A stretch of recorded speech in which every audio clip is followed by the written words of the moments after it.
This conference will now be recorded. Make sure Tom gets the mic.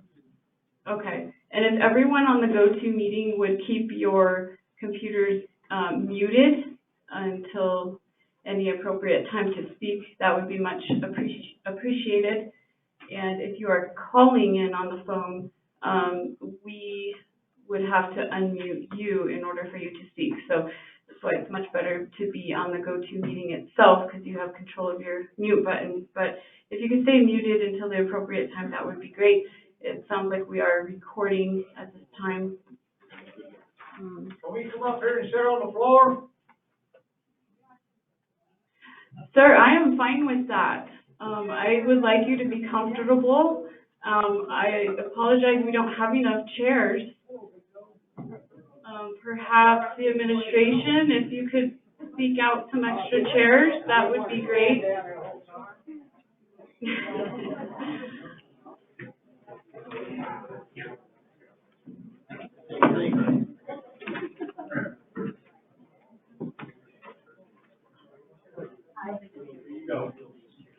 Good idea.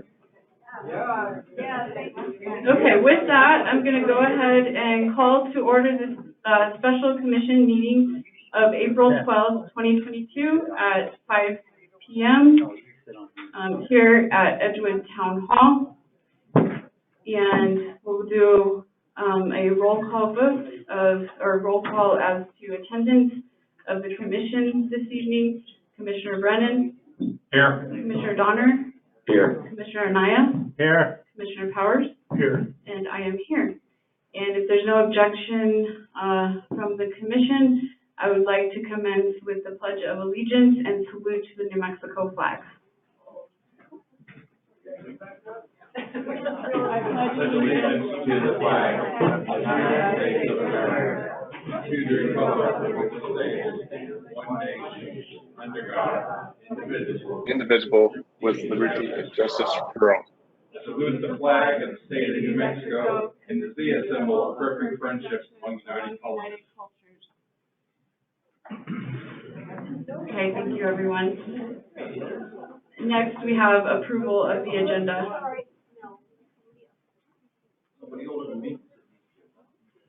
Madam Chair, Commissioner Powers. I'd like to make a motion to approve tonight's agenda.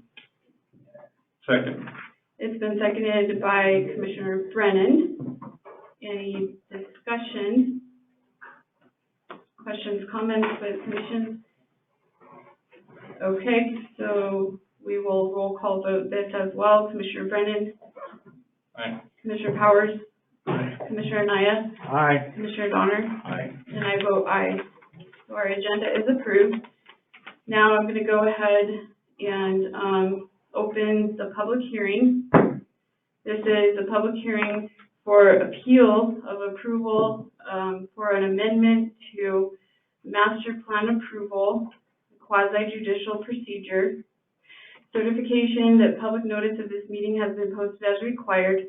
This case is being heard under provisions required by the New Mexico Court of Appeals intended to protect the rights of all parties and their witnesses and the swearing in of all parties giving testimony. The affected parties will have the right to cross-examine persons giving testimony, confirmation of no conflict of interest or ex parte communication.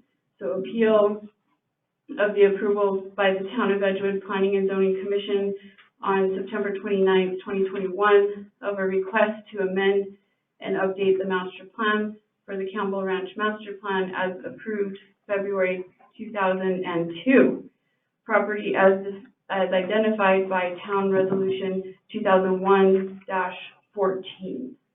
Okay? So before we proceed, I want to actually note the town's receipt yesterday, April 11th, 2022, of the Office of the Attorney General's determination regarding the Open Meetings Act, complaints of Christine Brown, Timothy Cushman, Christopher Foster, Allison Gagliardi, Amanda Gardner, Deborah Ann Lacomet, Robin Pascal, and Carmen Sorge. Sorry if I didn't pronounce your name correctly. The Attorney General's determination letter specifically addresses the hearings held by the Planning and Zoning Commission on September 8th and September 29th, 2021, regarding the Campbell Ranch application.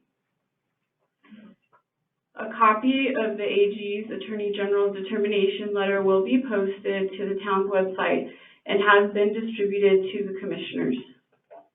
I understand our legal counsel, Mr. Flores with Stelzner, Winter, Bartlett, and Flores and Dodds, has also forwarded a copy of the same to both applicants and appellants' legal counsel. Can you confirm, Mr. Flores? I have, Mayor. Okay, thank you. Among other things, the AG's determination recommends the following as it concerns the September 28th and 29th of 2021 meeting. We therefore recommend that the commission take, quote, prompt, appropriate, and effective, unquote, remedial action by revisiting and voting again on its actions taken at the reconvened portion of the meeting on September, Town of Edgewood Planning and Zoning Committee, and by amending its meeting minutes.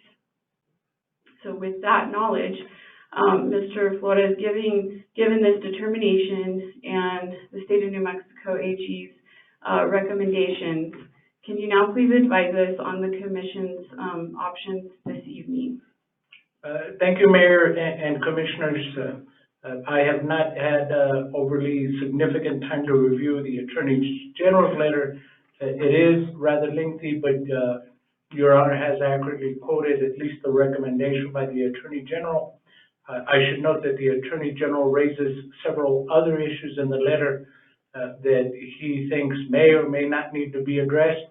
I think his ultimate conclusion is that there is no violation of the Open Meetings Act, yet on the same hand, he recommends that the village undertake the two actions that Your Honor just read.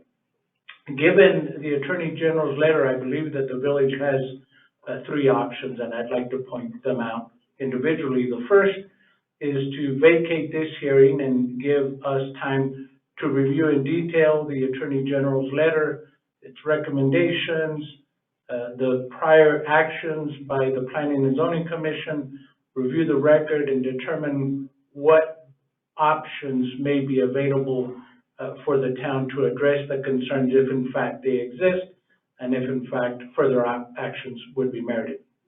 The second option is to essentially do what the Attorney General is recommending, which is send the matter or remand the matter to the Planning and Zoning Commission for essentially another vote, and at the same time try to rectify the issues that the Attorney General raises with the meeting minutes. That one is a slight concern for me because I'm not sure that that particular aspect of rectifying the meetings would be a possibility, but nevertheless, that's an option. And the third would be to essentially remand the matter to the Planning and Zoning Commission with instructions to do it over again. That would allow the Planning and Zoning Commission to address all of the issues that are raised by the Attorney General. It certainly is more than likely the least expensive. It's probably the quickest, and it would be the most comprehensive. So those are the options. If Your Honor would like me to recommend one, I can, but those are the three options. Thank you. Commissioners, would you like a recommendation or would you like to go into discussion? Another option is, I think we all would like to hear from the public as well, who have taken their time and effort to be here this evening. But did you want to hear a recommendation from our attorney or? Madam Mayor, I would like to hear the recommendation. Okay, Commissioner Brennan, thank you. Go ahead, Mr. Flores. Your Honor, I would recommend that the town take the last option simply because it's the most comprehensive. It would allow the Planning and Zoning Commission to take the Attorney General's letter, make sure that all of the items that are stated therein are addressed, certainly address any other issues that may come up or that the public has concerns with. Again, I think it would end up being the least expensive. I think it's the most comprehensive, and it would also be the quickest. So I would recommend the third option, send it back down with instructions to do a do-over. Okay. And any questions from Mr. Flores by the commissioners right now? If not. I do have one question. Okay, Commissioner Powers. Mr. Flores, I understand that, you're saying that the Attorney General's letter did not say that there was a violation of the Open Meetings Act? That's correct, Commissioner Powers. Okay. But he was not willing to state that there was one, but had these other concerns Okay, that they recommended be addressed. I see, okay. Madam Chair, I'd like to make a motion, if I might. Commissioner Powers? I'd like to make a motion that we take our attorney's recommendation, option number 3, to vacate this hearing, remand it back to planning and zoning to redo the process. I think transparency is extremely important to all of us, and certainly we have a different attitude about it. We've set a new standard for the town. We're trying to raise the bar. So I would like to make that motion, and Okay, thank you. And since I feel very strongly about the issue as well, I will second and we will go into discussion. Commissioner Anaya? Oh, I was gonna second. Okay. In this case, I'll third. Okay. All right. So we are in discussion and I believe the commission is open to input. And as I mentioned, we're glad to hear from the public here on general matters. I do believe if there are any comments that specifically relate to the case, it would have to be heard if we do remand this back. It would have to be heard to the new Planning and Zoning Commission at that time. So if you don't want to repeat yourself, you don't need to, but I did want to extend the opportunity to everyone. I spent 4 years on this council with voices being cut and diminished and not heard. And so it's very, very important to me that we hear from the public and get input. And I know all the other commissioners in the administration, this administration feels the same. And as well, I did want to mention that compliance with everything, including Open Meetings Act, including process, including procedure, is very, very important to us. And so moving forward, we want everything to be fair, open, transparent, and all of the voices heard. With that, I'll let our P&Z Administrator, Mr. Hill, speak as well. Thank you, Mayor. So my name is Brad Hill. I am the new Planning and Zoning Manager for the town of Edgewood. I came into this position on January 28th. Prior to that, I spent 7 years in the Attorney General's office. So irony maybe, but anyway. Prior to that, I've had extensive experience in land use matters and including sitting on the governing body of the town of Edgewood. Our former mayor. Thank you. So what I want to convey to the public is that we, and with the comments that the mayor said, we are fully committed to an open and transparent process, unlike maybe some of the concerns that have occurred in the past. So my commitment to the town of Edgewood and to you folks that are from surrounding areas is that we will make the process as open, transparent, appropriate, and compliant with our ordinances as we possibly can. We will seek competent legal counsel to guide us through the process. And I think, as the mayor said, I know a lot of people came tonight with the intention of speaking perhaps to the hearing issues. We will not do that hearing tonight.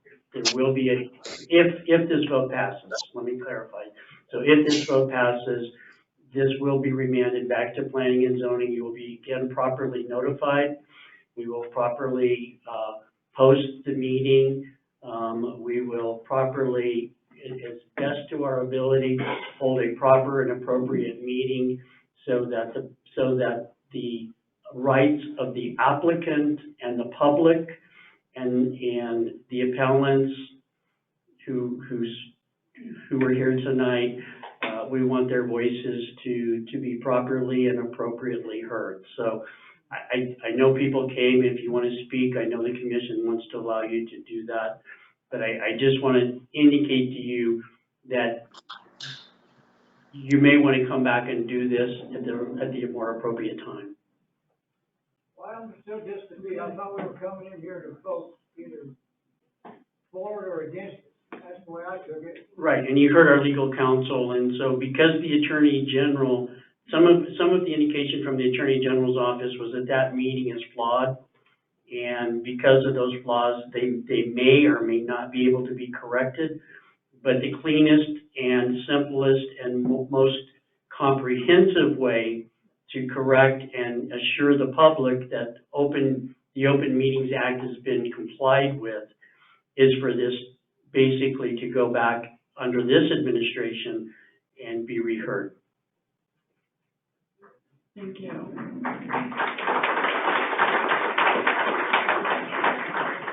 Okay, so let's go ahead and start with general public comment from those of you in the room.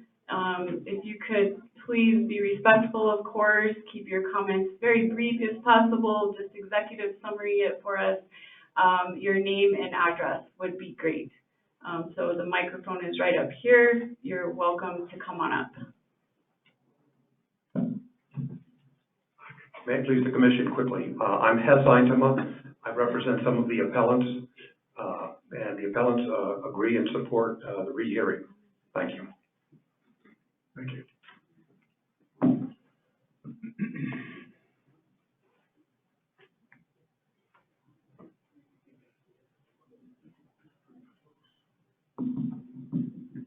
So I'm Bill Kuhn, and I live in way down La Madera. But I don't think I have to say, look around the room, it's not a question of, I mean, it's a question of, can you get this through? Can you cram this down our throats? Because this is not going to work where we live. We're going to have to move. I mean, seriously. Where's the water coming from? How in the hell are we going to drive on North 14? You can't even drive on North 14 now. You put 4,000 houses out there? Are you kidding? It's crazy. It's insane. So y'all can do what you want to do, but we're all here to voice our opposition.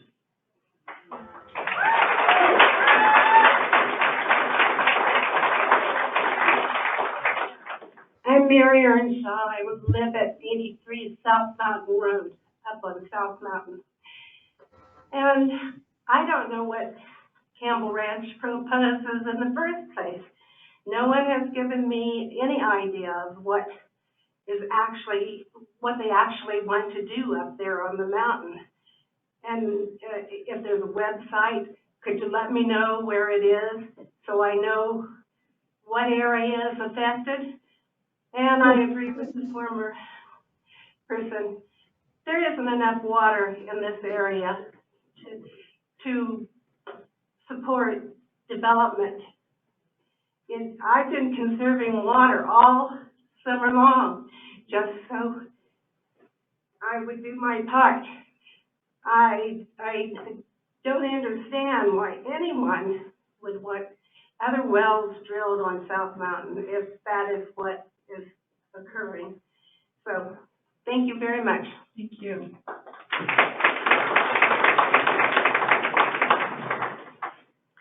Hi, my name is Val Barkley. I live in Tijeras. As we were walking in, sorry, I'm out of breath. As we were walking in, this other lady said, "Oh, well, you don't have problems in Tijeras. You want to bet there aren't wells going dry all around me?" Yeah. Water. And the governor, I'm about to write to her. She hasn't done anything about water like she said she would. So we all need to pay attention.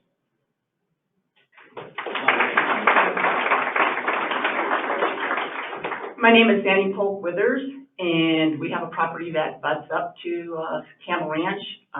We've had that property about 50 years. I am of the take that this is like the emperor has no clothes on. I went through the whole, my dad was very involved with the whole deep well study of water, and for 10, 15 years, they proved beyond a shadow of a doubt that there was not adequate water for this kind of a development, okay? Then the county got involved. There's probably a whole lot of us that have been involved with the county testing wells for like the last 10 years, again, they proved beyond a shadow of a doubt, all the wells are declining. So much so that the Office of the State Engineer's Office closed the Sandia Basin. So when you look at this kind of development, and in the telephone call that took place last fall, I don't know how many were on that, and it lasted till 1 o'clock in the morning. There must have been at least 10 people that asked, where's the water? Where's the water? Where's the water? And it just seems like we're all being denied an answer to that question. And it's not a matter of, you know, utilities and services and stuff. It starts with water. And if it's been proven by the state and it's gone to court and they threw it out, why in the world are we back again being presented with this?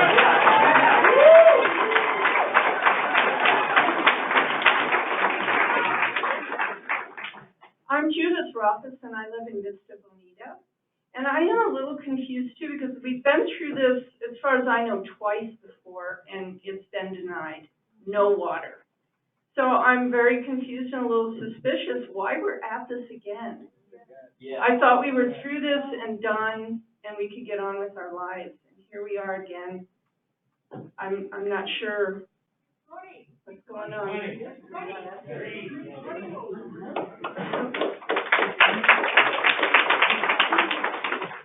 Hi, I'm Ethan Withers. I live in San Antonio, just down the road, and it's all just kind of baffling. I mean, I understand that the population is growing, that people are discovering the state, that they want to be here, that they need homes to live in, but again, we don't have the water. And, you know, when we fought this before, when they were asking for 1,500 acre-feet of water for their original plan back in, what was that, 2010, and they got denied, we have since built more than 1,500 homes, all granted a single acre-foot of water per year.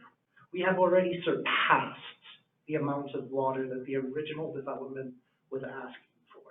We are continuing to build houses all around, and continuing to build houses on that piece of open land, which we don't have that much left of in the area.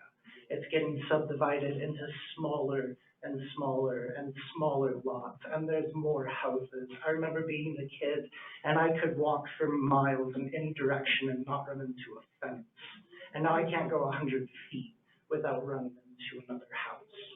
So I understand people want a place to live, people need a place to live, but the latest report from the Office of the State Engineer clearly stated that 80% of the wells up here in this area will be permanently dry within the next 40 years. And what are we doing about it? Instead of just pushing more development, can we look for actual solutions to what is a crisis? And can we treat this like a crisis?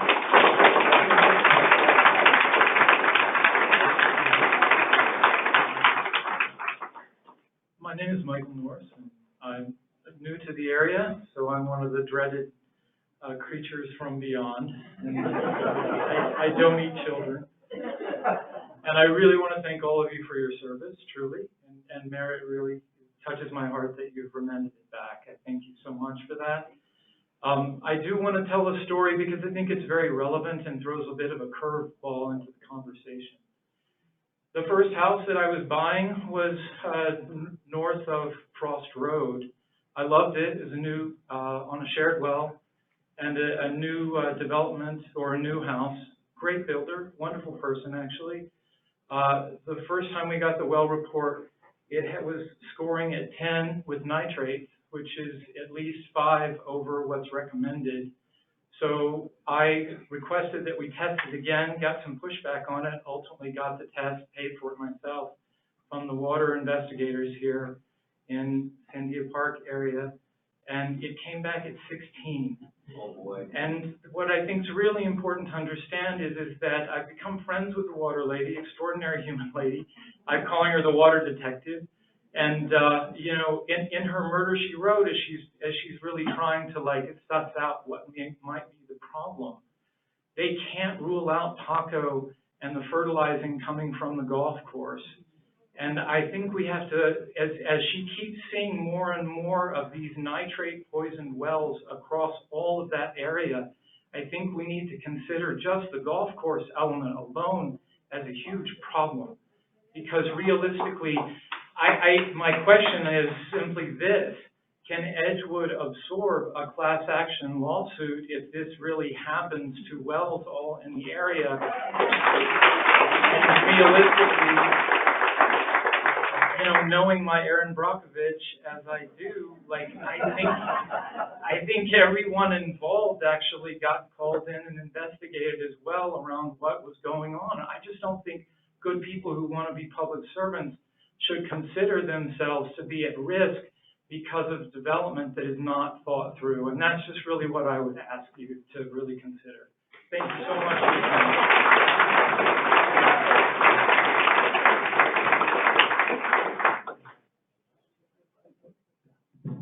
I hope you can hear me okay. I'm on my tippy toes.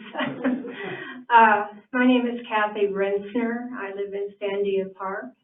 I don't live in Edgewood, as I just said. I live about probably 25 miles away. But I've been out here in the East Mountains for over 20 years. I've seen a lot of changes. The Campbell Ranch Master Plan is just too invasive and too irresponsible for the East Mountains. I'm concerned not just for my immediate neighbors, but also for people who live here in this town of Edgewood. My concern for Edgewood businesses and residents who live here leads me to ask just a simple question.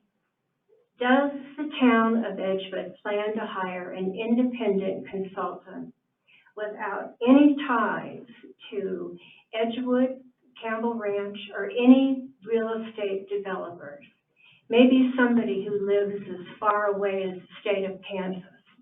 You know, I can recommend a couple people from there. I think this independent consultant should conduct a comprehensive environmental and economic study.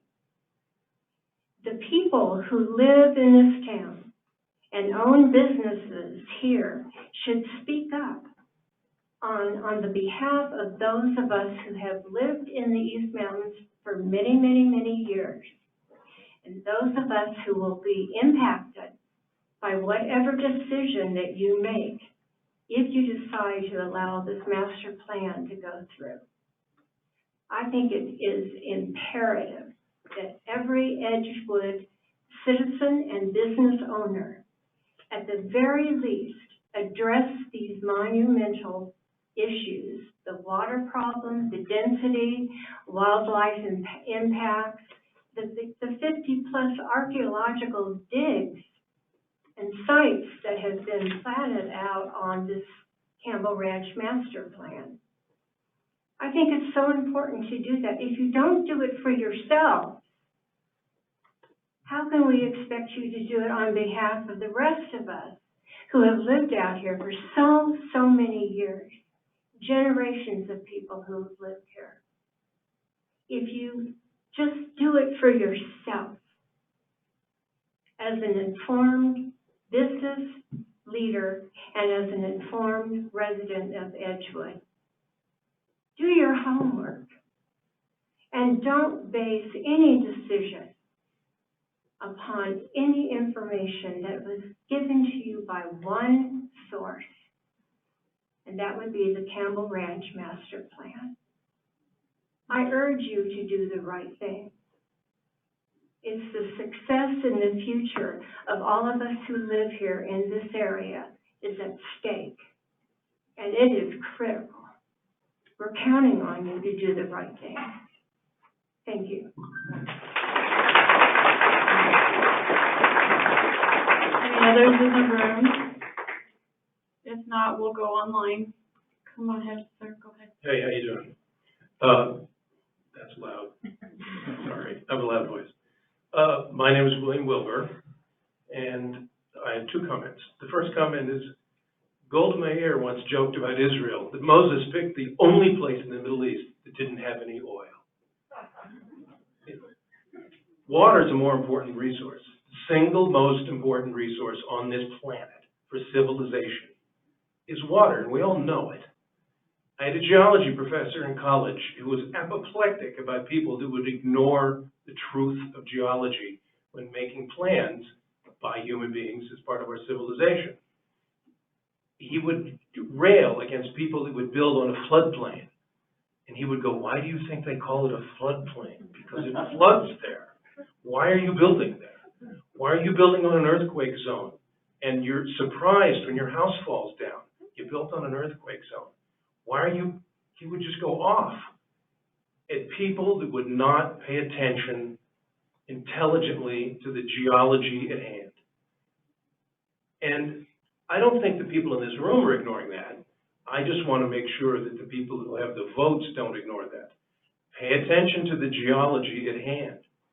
And if there was plenty of water where I grew up in Florida. 25 feet out my front door was a PGA golf course. It was exactly the type of plan you want here. Houses built around 18-hole golf course. Well, when it was warm in Florida, which is about 8 months out of the year, it rains every single afternoon. At 2 o'clock, you're going to have a thunderstorm, and it's going to rain 1.5 inches in the space of an hour. Frogs are in the streets, swimming in the streets. That's okay to have a golf course in Florida if it rains every single day for 8 months. But it doesn't rain here that much. Build a golf course in Florida, knock yourself out. But it doesn't rain here every day 1 inch in the afternoon. Pay attention to the geology. This is the desert. And what I don't understand is how anyone could go, well, gee, we'll just build 4,000 homes in the middle of the desert and the water will magically appear. It won't magically appear. It's not here. It's the desert. There isn't enough water. I think everybody knows it. If there was plenty of water, we wouldn't even be having this meeting. But I think everybody in this room, including the decision makers on the panel, know there's not enough. That's been proven scientifically over and over and over again, as been previously mentioned. To vote to let this go forward is just blind stupidity, because you know it's a failure. You know it's going to fail. There's not enough water. To build a golf course in the desert is A, stupid, and B, irresponsible. And here's what's going to happen, I predict. The people who own or developed the Campbell Ranch will pocket tens of millions of dollars, move to Hawaii, and they'll be gone. They're not going to live here. They're going to make millions of dollars and leave. The people who are going to stick around for the catastrophe of dry wells and destroyed property values is us. Thank you very much. I did want to also introduce, we do have a guest here this evening, Representative Stephanie Lord. And so I would like you to come up if you would like to and say your comments. Hi, I'm Representative Stephanie Lord here in the East Mountains. And thank you, Madam Mayor, thank you to the chair, thank you for having this meeting tonight. I don't really have any comments, I'm here to listen, because part of being an elected official is listening to the people. And that's all I really have to say. Thank you so much for having this tonight. Thanks. I'm Polly Owens, and I have lived out here since about 1980. Certainly the water is paramount, but we haven't seen any plans or costs for the infrastructure, for roads, for schools, for emergency services. None of that has been considered, and it's going to be substantial. So I just want to make sure that that is planned and considered. Thank you. Anyone else here in the room? Okay. My name is Chris Foster. I was one of the original complainants for the previous planning hearing, and was kind of unhappy to hear Mr. Flores' report. And I don't think what you're doing right now is compliant either. I think I'll be filing another complaint.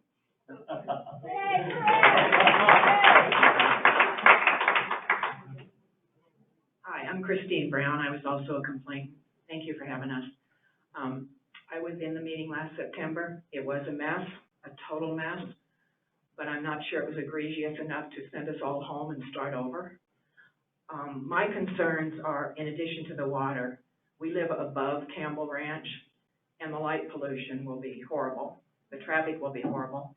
And as you bring more people to this side of the mountain, more crime will come to this side of the mountain, and that is my biggest concern. Now, hopefully, it will be put off another 30 years, and my husband and I will be gone. But I feel sorry for the younger people that will have to put up with this. Thank you. Thank you. Okay, at this point, let's go ahead and go online. We do have, oh, yes, ma'am.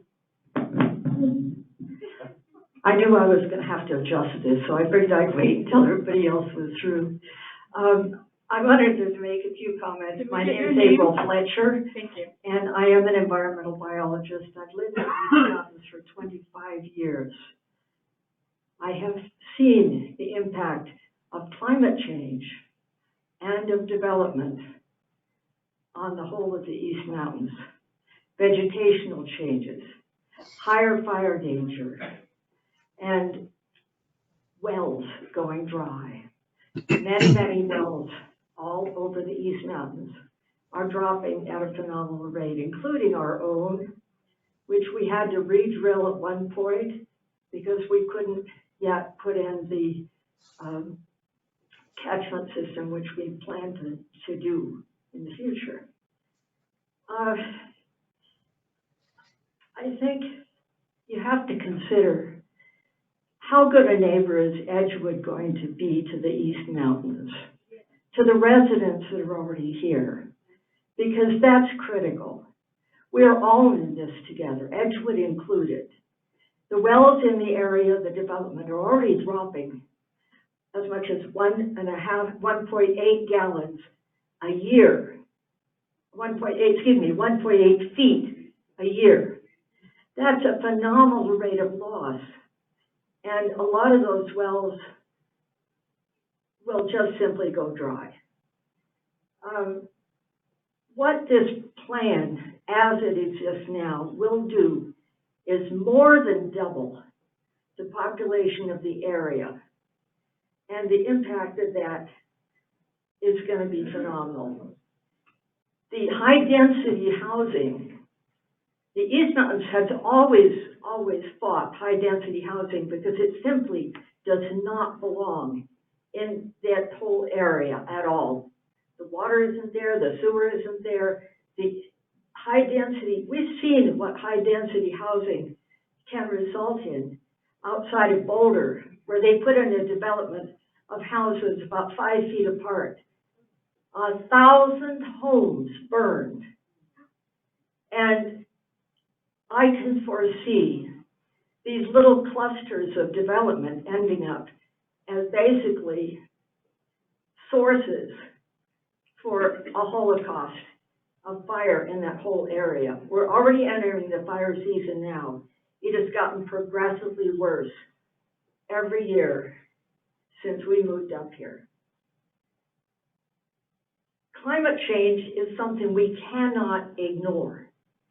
It's global warming, and our whole area here has already warmed about 1 to 2 degrees. And that's phenomenal. It may not sound like much, but we've seen impacts on the vegetation, and the idea that you can bring in a bunch of houses and keep any kind of ground cover there after you do construction is just, at this point, totally unrealistic. The way I look at it, I think Campbell Ranch pulled a fast one on Edgewood. And the question is now, what can be done about it? And I think it would be a good idea to put together a group of qualified people, including architects, environmental people who are conscious of the impacts and can evaluate impacts, and come up with an alternative plan for Campbell Ranch that could be acceptable. I think a lot of people can accept the idea that there will be some growth in the area, but it has to be intelligent growth. This is stupid, stupid, stupid road. Okay, thank you. We're gonna go online for the sake of time. So go ahead, for those participants online, if you would unmute yourself, state your name and address, please. Hopefully do this one at a time here. But we would like to give you the same opportunity as well. Hi, this is Tina Nenoff. I'm from Sandia Park. Sorry to jump in, but I have to leave shortly. My question is, if and when will Edgewood have the first study on the effects of this gigantic development in order to assess the long-term impact on our water, traffic, wildlife, pollution, and crime? I believe an environmental impact statement would greatly benefit everybody in the community. And I'm hoping there's somebody in the audience that can address this. And if not, maybe our representative could ask the developers herself. Thank you. Okay, next. Anyone else on the GoToMeeting? So I have a question. My name is Sydney Danziger and I live in Cedar Crest. And I was under the impression that when the Deep Well protest and the San Pedro Parks, when we went to court multiple times, that the impact studies were done, that this was found not to be feasible, and the court ruled that it should not go through. And now all of a sudden it raised its head again because now the water's going to come magically because the town of Edgewood is going to do it. I don't understand why we're rehashing all the stuff that's been done before when it's known that this is not feasible and it's not going to work. Thank you. Who's next? Anyone else on the GoToMeeting? You can unmute yourself and speak. Hi, my name is Jennifer. I live on Walker Court in Edgewood, and although I'm a new resident, I am worried about climate change, and I am worried about us not having the resources to sustain the amount of people that is being proposed are going to move here. Basic things like medical resources and sewers and especially water. So I'm just also back the environmental statement route. I think that it would be good for the people of Edgewood to have access to a study like that so we can see what the actual impact would be in our home. So I also think it's a very, very stupid way to grow. Thank you.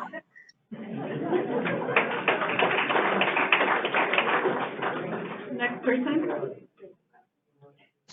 This is Ann McCartney. Can you hear me? Yes, we can. My name's Ann, as I said, and I am from Los Lunas, New Mexico. But I have friends in Tijeras who report that their wells are running dry. So I wanted to speak up on behalf of people in the East Mountain area that this sounds like a very concerning project to undertake when water is so limited in your area. And my question is, what criteria will Edgewood use to evaluate the water supply, and who will do that evaluation? All of that needs to be studied and understood before anything like the Campbell Ranch with that magnitude of homes and development is undertaken. Thank you for your time. Thank you. So do we just jump in, or is somebody assigning people? Yes, go ahead, sir. I'm Will Take Duff. your name and address, please. Underway. I'm Will Duff. Live at the very south end of Skyland Boulevard on South 14, 12, 13 miles from the village, and then off to the big turnoff to Raven Road and then Skyland. And we have a next door group, which we call Sustainable East Mountain Water or something like that. And there's a group of us who are interested in catchment and using rainwater for domestic purposes. We haven't gotten well organized yet, but there's apparently going to be a proposal in one of the party platforms, Democrat, I think, that the government finds a way to encourage people to get into catchment, and using it both agriculturally and domestically. Say that anecdote not only for the plug, but for the proof that you could call our group the Association of Failed Wells. I had a 300-footer go dry. Had a 300-footer go dry 5 or 6 years ago. Neighbors all around going dry. The county had some sort of tracking, and they quit doing it because of budgetary concerns, apparently. But the wells are going dry. The co-op, Tranquil Pines Co-op, they've had source problems and infrastructure problems. And their interest is to try to keep the co-op going. And so their solution is to dig another well. Well, their big low well, according to the local geology, is probably what's draining all of our wells. We're not using that much water. It's just being sucked out from below, which is what this proposal would do. It would wreck aquifers way past South 14. So anyway, I want you to know that even though we're not in Edgewood and we're pretty far from the development from the ranch, we have a fairly passionate position that how everybody is saying it's stupid. Stupid's just right. That's what it is. Thanks. Thank you, sir. Let's go ahead and go to the phone calls. So, Jesus, would you mind? Hi. And unmute the callers who called into the meeting with the actual phone number. And if we have anyone who would like to speak, he's going to unmute all. If that causes a lot of feedback, then I guess we may have to at a time. But hopefully, go ahead, Jesus, and unmute. Do you have have any of the callers that would like to speak? I would like to speak. My name is Sarah Parker. Go ahead, thank you. I'm Sarah Parker. I live at 23 Longview Road in Cynthia Park. And my specific question is, why does Campbell Ranch want to remove the OSC review of the water supply availability from the master plan when this evaluation is provided free from the OSC? So I also just want to say that we in no way can support 4,000 more houses and 500 million gallons of water per year when we are already barely going to survive with the residents that are here. Thank you. Okay.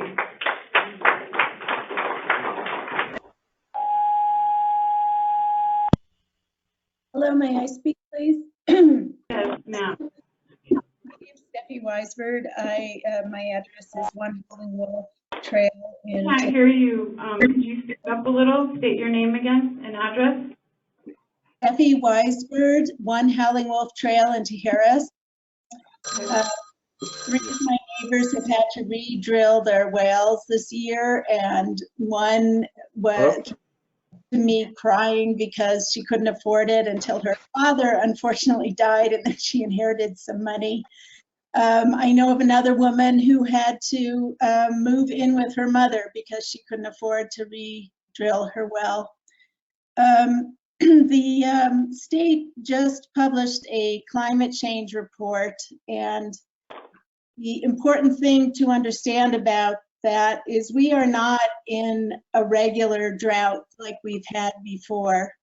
Because of rising temperatures, we are going to be faced with the lack of water we're going to have more and more water shortages as long as the temperatures keep rising. Even if we have the same amount of precipitation, there will be less and less water available to all living things in New Mexico.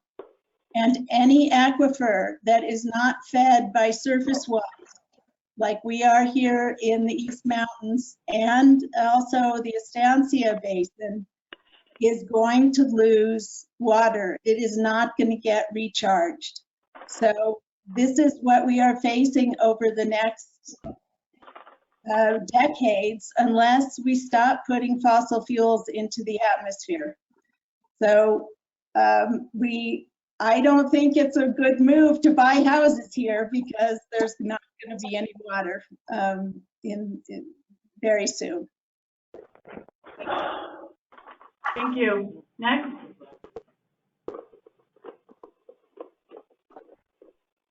We have can you unmute the callers? Hello? Okay. It doesn't sound like we have any other callers with comments. Hello? Hello? Yes? Go ahead. Hello? Hi, my name is Joanne Martin, and I live in Sandia Park. Can you hear me okay? Yes, ma'am. Yes. Okay, well, for one, I am also surprised that Campbell Ranch is becoming I feel that them being annexed by Edgewood, it was just a backdoor way to get around the earlier rulings by the courts. When you look at the map and where Campbell Ranch is situated as opposed to Edgewood, it's not going to affect Edgewood that much. It's going to affect more Sandia Park and Cedar Crest. And the amount of growth, like everyone's saying, is we can't handle it. The roads can't handle it. The emergency services can't handle it. It's going to destroy the East Mountains. And also the water issues. And I don't understand why you get rulings from the courts and we do all this work all the time, and then it crops back up again. It's like the issue that never goes away. And I have a lot of concerns for my neighbors and the environment, and the whole reason we moved here in the first place. Thank you. Next. Thank you.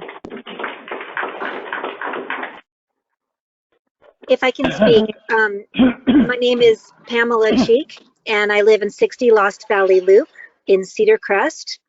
And like the previous caller, I've been watching this taking shape over multiple years.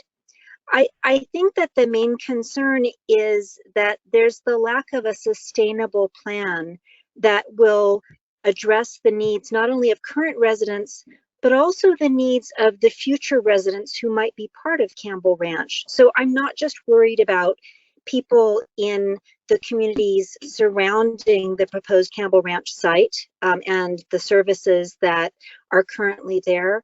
I'm also worried about bringing in new residents who will be underserved in the sense that they won't have what they need in the way of sustainable water resources. They won't have what they need in the way of sustainable sewage resources, and all of the services that should be part of a thriving life for a community will also be stretched to the maximum because of this backdoor way of approaching the development. So I urge you, P90? I urge you to consider very carefully the need for a sustainable plan that addresses not only current residents, but also the potential that there will be negative impacts for these future residents if we don't think through carefully how to provide them with water, services, and sewage. And the current plan does not think through that carefully. Thank you. Anyone else?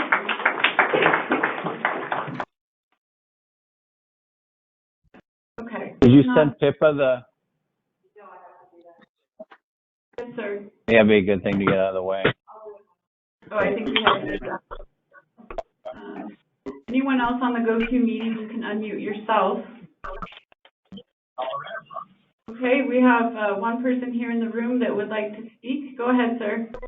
My name is Tom Aluso. I live up Lavadero Road. And, Tom Aluso. Tom Aluso. I'm one fan. Anyway, as my colleague mentioned a couple of times before, where's the demand for 4,000 homes? Bucko hasn't just out all of their plans yet. Okay. far as emergency services, where are the police and fire, where's that gonna come from? Are you guys gonna provide that from Edgewood? Is that gonna be Bernalillo County? Who's gonna, is our taxes gonna go up because of that? I mean, what's the plan? I mean, you guys need to think this through. I mean, I don't know, again, water is the main issue, but there's other things that have to be addressed, so, thank you. Thank you very much.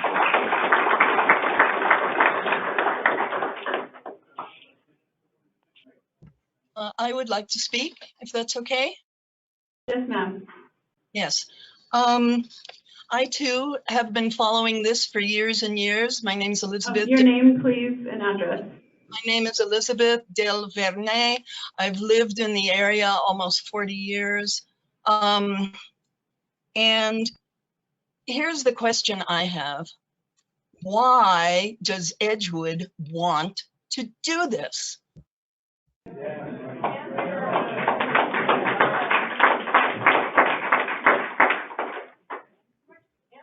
Can the commissioners answer that question for us? We're taking public comment right now, and in a minute, I will go over the commission's role again so that everyone's clear on that and not having confusion, and perhaps a little bit of history. But really, this is the specific comments need to be addressed at the appeal specifically, and that is our role for tonight. But we did want to give you the opportunity to make general comments. So, anything else, ma'am? Okay. Anyone else? Hi, yes, my name is Heather Duke, and I live on Equestrian Road in Edgewood. And I would just like to say, as a resident of Edgewood, we're not showing ourselves to be good neighbors by enacting this plan. And also, this thing has been around for 20 years.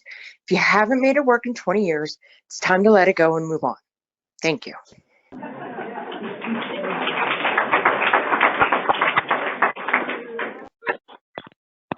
Hello?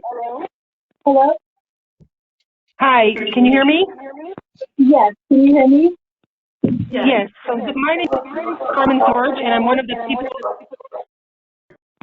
complaining to the Attorney General. And I just want to note that the commissioner said that they did not rule that the Open Meeting Act was violated, but I put a quote in the comment section, and they did rule that on 2 of the 3 complaints that the Open Meeting Act was actually violated. That doesn't really change anything since you guys are going to re-look at it again, but and it's a long letter, but I just wanted to point that out. Thank you very much. Virginia.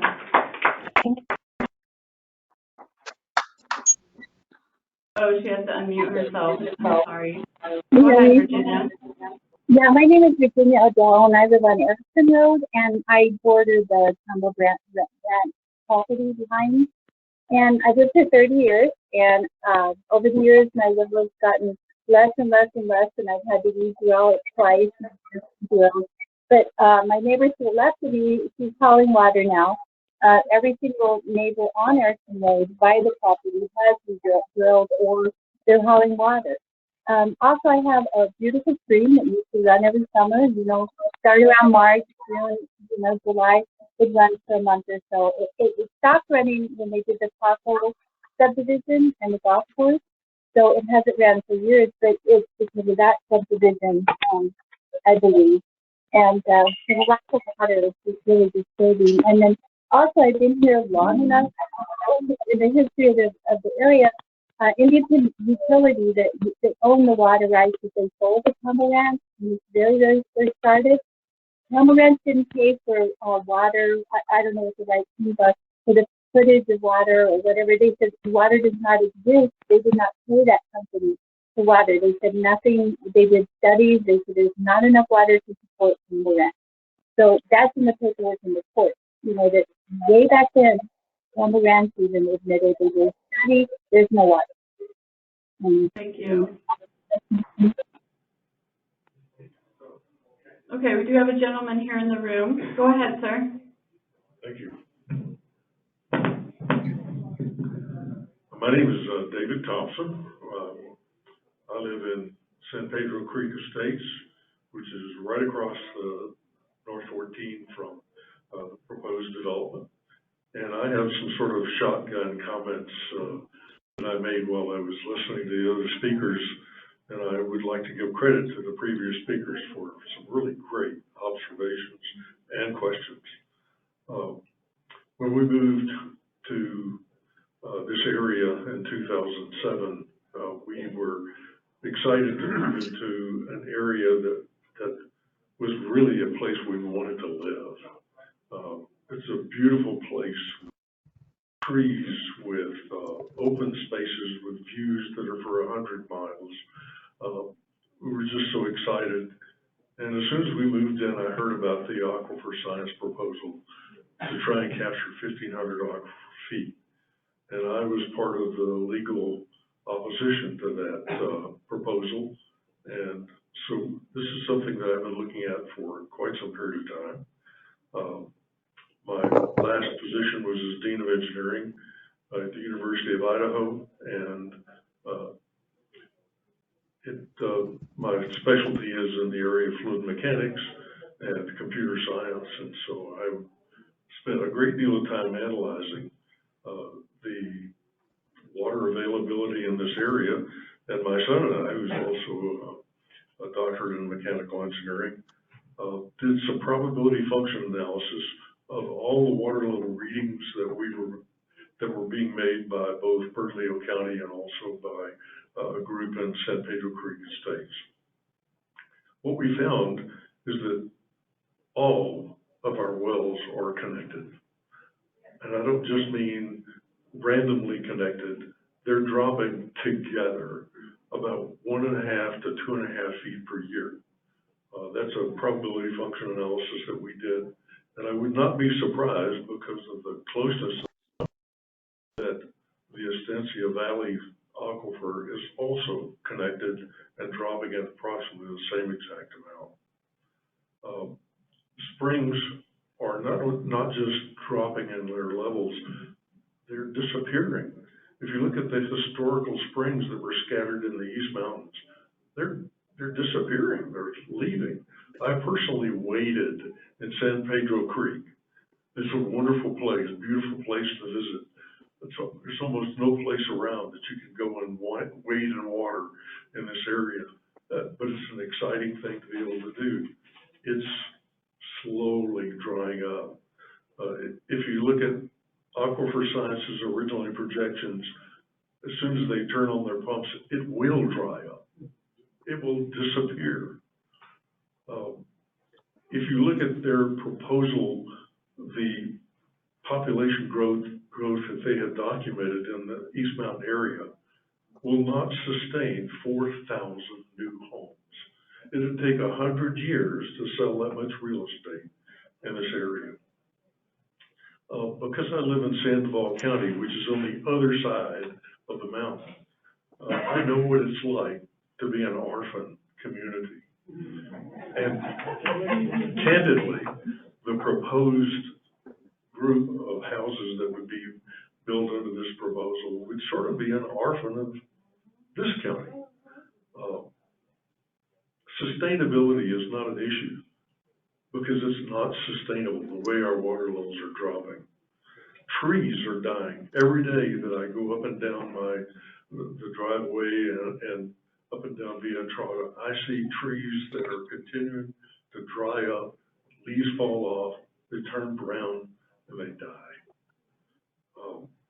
In the past several hundreds of thousands of years, I've seen tree ring data that's been patched together for about 3,000 plus years.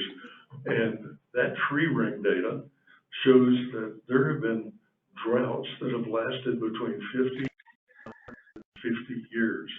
Nobody is talking about the kind of things that happen when you're in a chaotic environment. Our environment, the weather on this planet, is a chaotic system. And it's primarily being driven by the sun, which is a chaotic system. That means that I don't care what systems you build, you'll never be able to predict the history, the future of the depth of water in our aquifer. It's just not gonna happen. We also don't know what the recovery rate is when it rains, but it's pretty pitiful when you look at the well levels and you look at actually when water comes, what happens to the water levels. There's very little recovery. Most of it evaporates away, runs away down into rivers and creeks and streams. There was a study done several years ago about trying to retain and manage the growth in the North 14 area because they wanted to retain the character of the area. This proposal would devastate the character of the East Mountains. I want to thank you for Ms. Mayor and the council. I want to thank you for listening to our comments, and I hope you take them seriously because I have not heard a single positive thing said about it. Thank you. Thank you.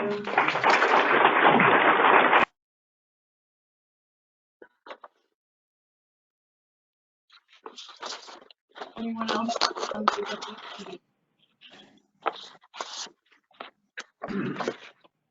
Any other callers? Okay.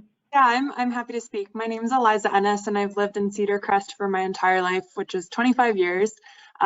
Multiple neighbors' wells have gone dry during that time, and we don't have a good long-term water outlook, as everyone's mentioned, even without the Campbell Ranch plan.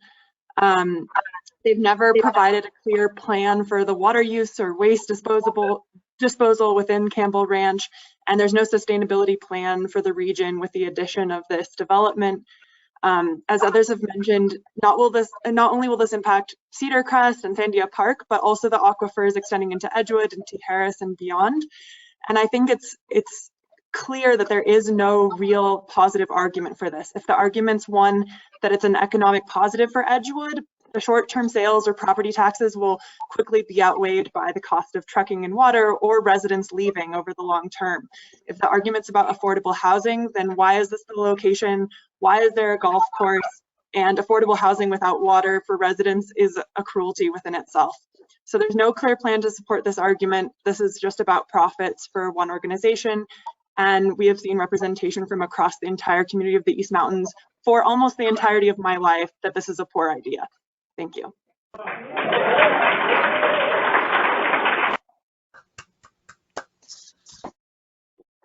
Yes. My name is Virginia Belk. I live in Canyon Estates, which is in the unincorporated area of Bernalillo County above the village of Tijeras.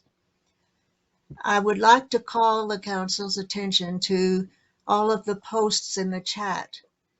There are some angry comments, but there are many with thoughtful, and if you put the whole thing together, you will get a picture of more thought out comments.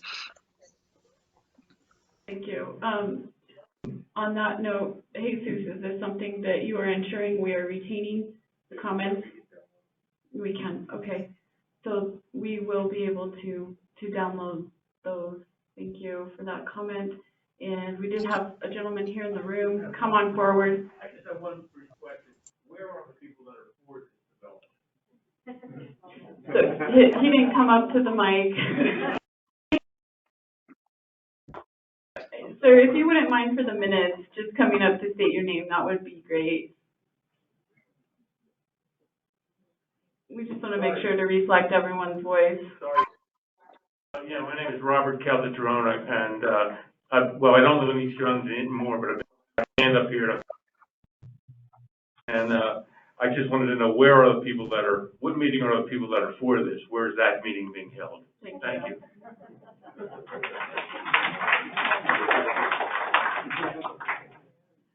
Yes, sir. I have a comment. My name is Dan Patterson. I live in Sandia Park, very close to Campbell's Ranch. I've been confused about why Edgewood even incorporated the Campbell Ranch area. It is so far from Edgewood itself. It may be because it might bring some financial assistance to Edgewood, but it will be devastating to the areas along North 14. Okay. I'm fine. I'm listening to this Campbell Ranch open comments. We're getting some feedback with someone on a phone call. It's a hybrid meeting. People are voicing their opposition to the Campbell Ranch. Hey, Sue, you can go ahead and mute the Public caller. comments meeting. Yes, ma'am, here in the room. Did you have something? It's to live. say? Go ahead and state your name and address, please. No, it's fine. I muted it. It's just one person after another saying, wow, you guys are very stupid.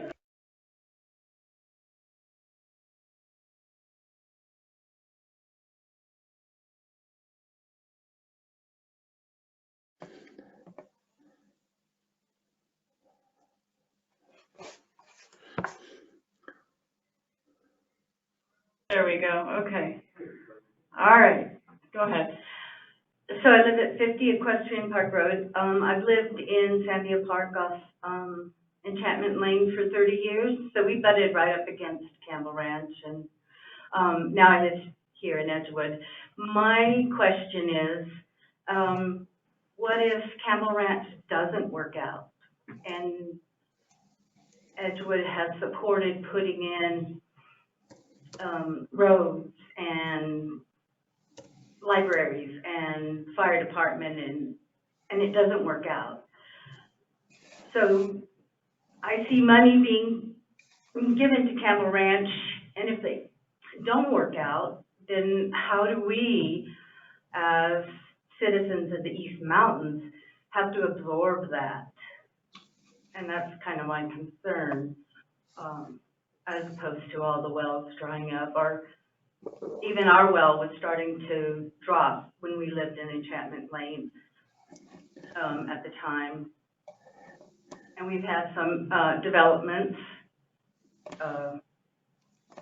Lake Paco and Campbell Ranch Estates and Overlook and things like that. We seem to be doing pretty good, fairly well, but I just wonder about what it would be like if things did not work out, and where we as citizens are held accountable for something that went through and maybe without our support. Thank you. Come on up. Hello, my name is Robert Tompkins. I live in Cedar Crest, and I'm not an expert on all this, but I just want to talk about what I know, what I have learned. In the Western United States, it varies from place to place, but on average, 75% of all the irrigation, and that doesn't just mean irrigation for farming and ranching, water for other things too, comes from snowfall. It comes from snowfall ultimately. And what's been happening with snowfall in this area over many years, it's declining. Some years you get a decent amount, but other years it's going down, it's going down. We're not getting the amount of water that used to be coming certainly 50 years ago, but even when I first moved to Albuquerque back in 1984, there was a lot more snowfall happening then than is happening now. So the idea of this project is just irresponsible, and we need to be responsible and not have things done just so some people can make gobs of money. It has to be with a consideration for our near future, not 50 years down the line, 10, 20 years down the line. So that's why I would say that this is just a crazy idea, this many houses being built here. Thank you. Thank you.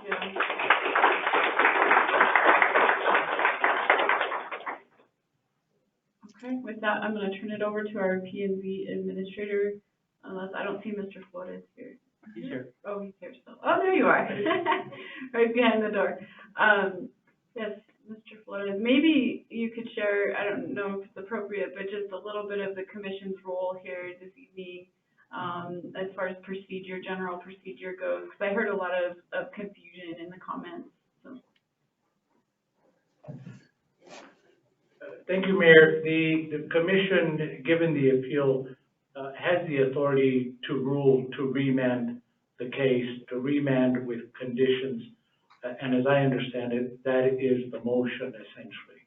It is remanding the matter to planning and zoning with directions to essentially do a do-over, start from scratch, make sure that all the proper notices are mailed out, and have the process, again, open to the public and, you know, be above board and transparent. That's essentially the commission's function, as I understand it, that's the motion. So to make a decision on the appeal only at this point. Yes, but this is part of that decision-making, given, you know, this is rather unique in the sense that we get the Attorney General's letter the day before the hearing. Generally, you wouldn't be allowed to consider any new evidence, but given the matters that are raised by the Attorney General, I think it's appropriate for this meeting to consider that as part of its decision-making. Okay, thank you. And other comments from the administration? I'll just make a quick comment, and I do appreciate everybody's comments, but one of the things that and so not to speak on anything, and I appreciate the comments about chaos theory and the sun. The one thing that we are trying to do in this protocol is a legal issue. So the law does not have chaos, hopefully. In some cases it does. But what we're trying to do and what we're trying to correct and what we're trying to make sure the public understands is that this is a legal process and everybody has a right, and landowners have rights, so people in the community have rights. And so what we want to do is make sure that everybody's rights are protected, and what this commission is dedicated to doing moving forward is making sure that those rights are not only appreciated and the integrity of those rights are there, but we just want to make sure that the process is open, transparent, and appropriate. And so that's the goal that we have at this time, and that's the commitment that we're trying to make to the community. Okay. Thank you very much. If there's no objections with the commission, I would like to suggest a comfort break for 10 to 15 minutes. No objection. Okay.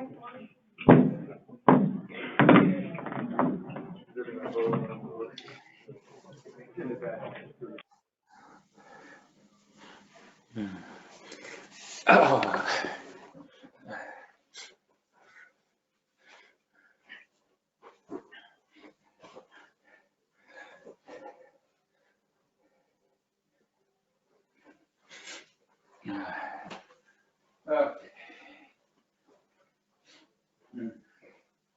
So far, I don't think this is as good as Zoom.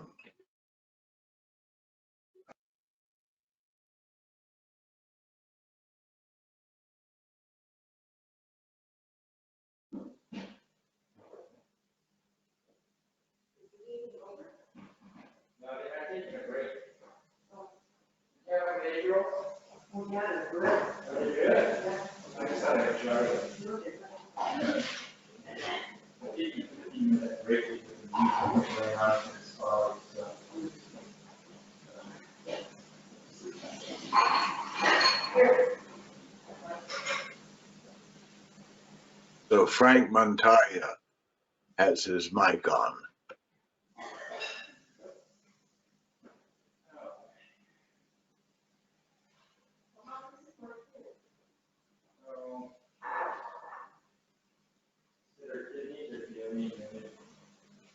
They were going to put her on dialysis, or she had said she didn't want that done for her, and they're trying to talk to her and find out what she's talking, but they can't understand anything she's saying. So, and then she used to work in a nursing home. So she said, whatever you do, don't put me in a nursing home. She said, don't do it. So, Elizabeth.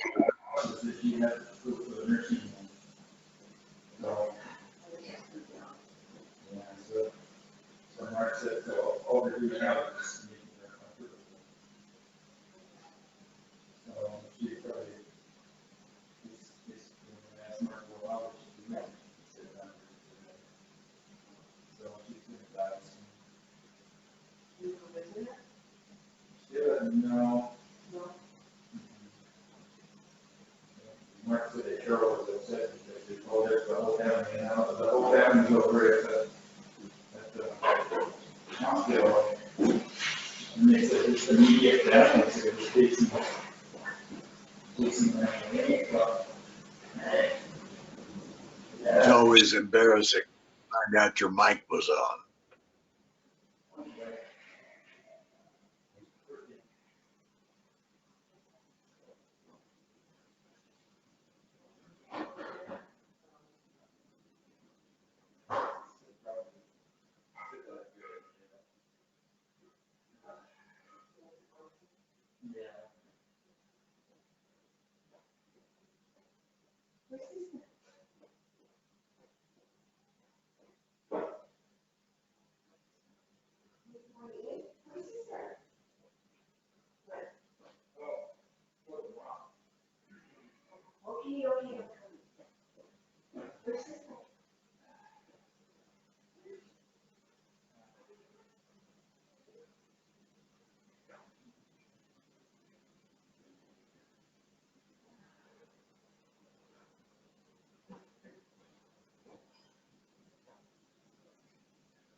God, I love it. I love it.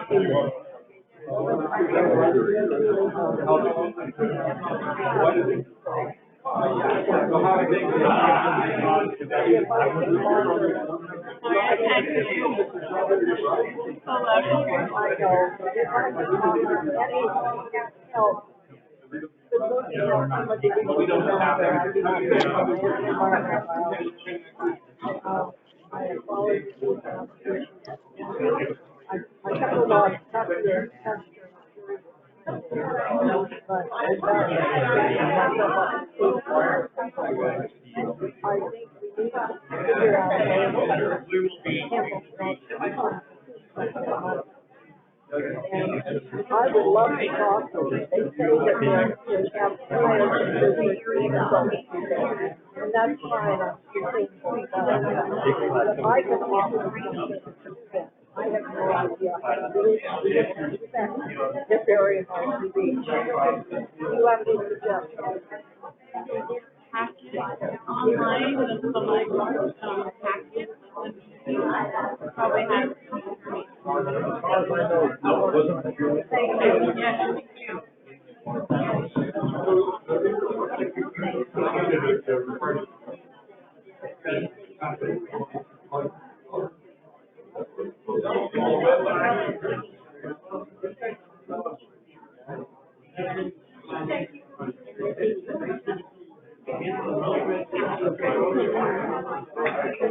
I want to sell a rope franchise.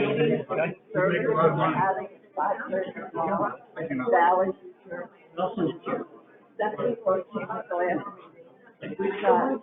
There are 60,000 freedom service people in New Mexico. We're trying to get out of the vote.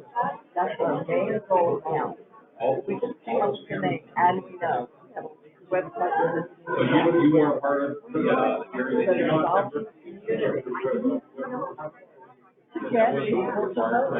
Yes, right. Yeah, get on the email. You know, like I am, but have somebody.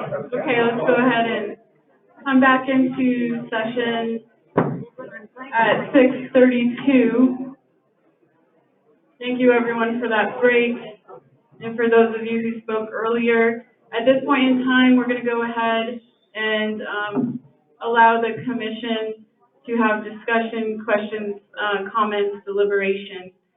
So I want to open it up to the commissioners at this point.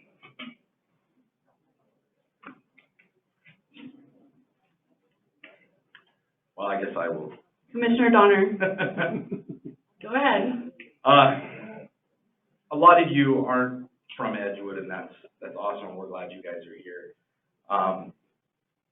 We're a newly elected governing body here. We inherited a lot of these things that we may or may not necessarily agree with. So just so you know, we're trying to do what's best for everybody and educate ourselves on what is going on and what's been going on over the last however many years. It's part of the reason why we're trying to be as transparent and involving everybody as we can. That's what each one of us sitting up here ran on, was that transparency and ethics. And we're trying to display that by having this meeting and listening to what you guys have to say, and we really appreciate all of that. So that's all I just wanted to let everybody know.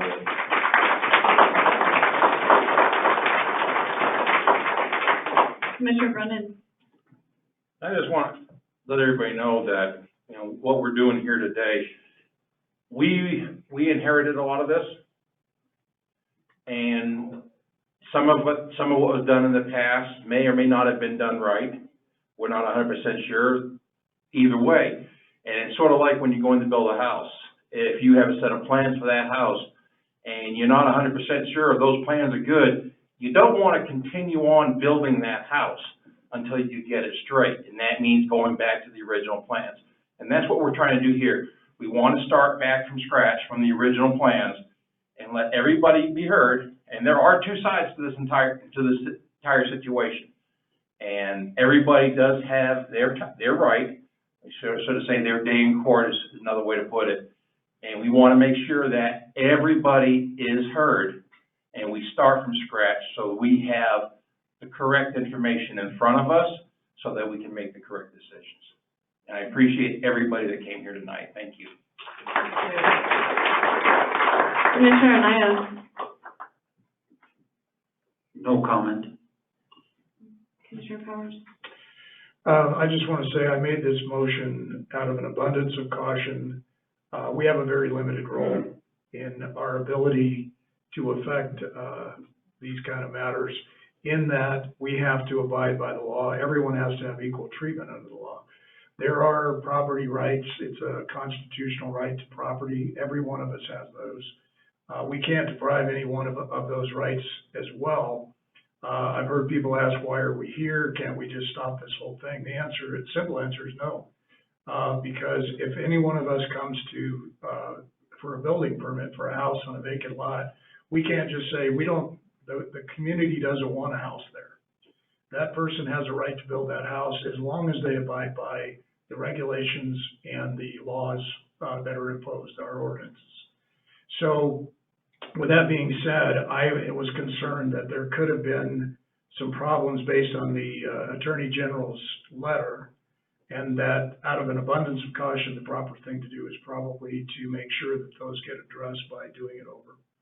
So that was my motivation in making this motion. I think that's probably the right thing to do, although it puts everybody back through the process again. There's costs involved. Attorneys have been engaged.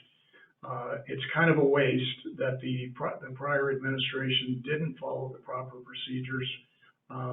So I think the proper thing to do is to do it over, and that's why I made the motion. Okay, thank you.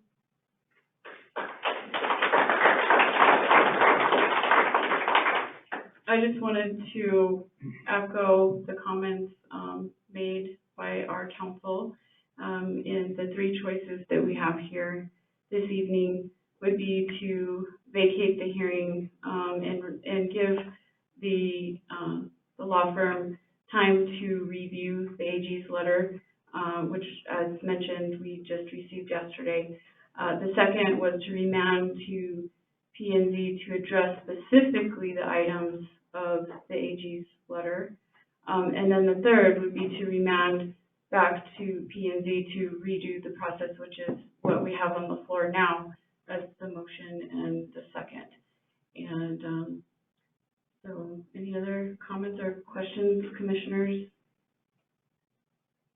Anything from legal or no, Mayor. Administration? Okay. Commission ready to vote? We'll do this on roll call. Commissioner Powers? Aye. Commissioner Anaya? Aye. Commissioner Donner? Aye. Commissioner Brennan? Aye. And I vote aye as well.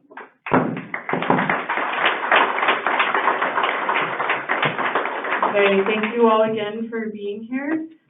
This adjourns tonight's meeting.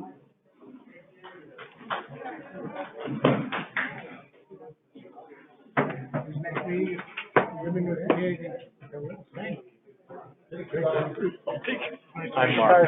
Same here. Thank you for leading, not an easy task. Okay. Fully appreciate it. So what is this letter from the Attorney General? Do we get to know what's this? We're gonna put it up on our website so everybody will have access to it. Oh, good, okay. Mostly, there's requirements that to hold an open meeting. Some of those got violated apparently, and part of it was the hybrid nature of the meeting. They were trying to do it, electronically and in person. So they kind of messed up some things. Okay. So in order to, just to make sure that it's a fair process, and we follow all the laws around open meetings. Yeah. Let's do it again. Right. I think it took 20 years last time. A long time. But, thank you guys, all of you. Thanks for coming. Thank you.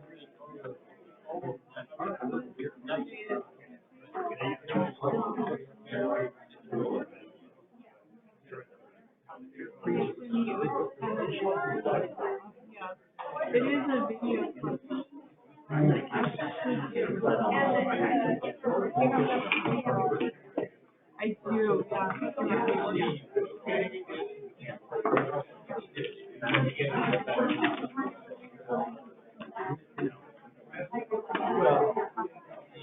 it's a term of speech. You'll do what very well.